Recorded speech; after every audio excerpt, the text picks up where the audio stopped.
Episode 8 30 মে 2022। আমি কোনো নবী এমন পাঠাইনি যে নবী তার জাতির মাতৃভাষায় আমার বাণী তাদের কাছে পৌঁছায়নি, যাতে করে সে তাদের কাছে আমার।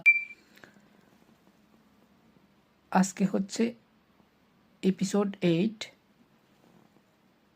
30 মে 2022।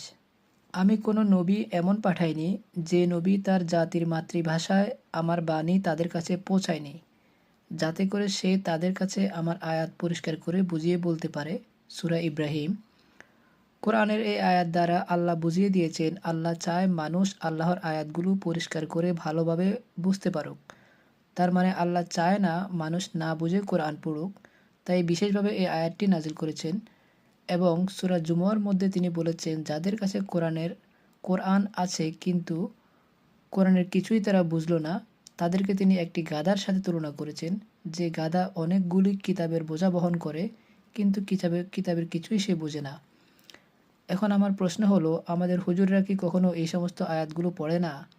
তার মানে হলো তারা নিজেরাও না বুঝে কোরআন পড়ে এবং জাতিকে কোরআন না বুঝে পড়ার জন্য অনুপ্রাণিত করে।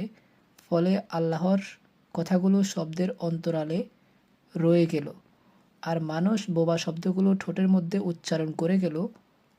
আল্লাহর কথাগুলো মানুষের অন্তরে আর পৌঁছাতে পারল না।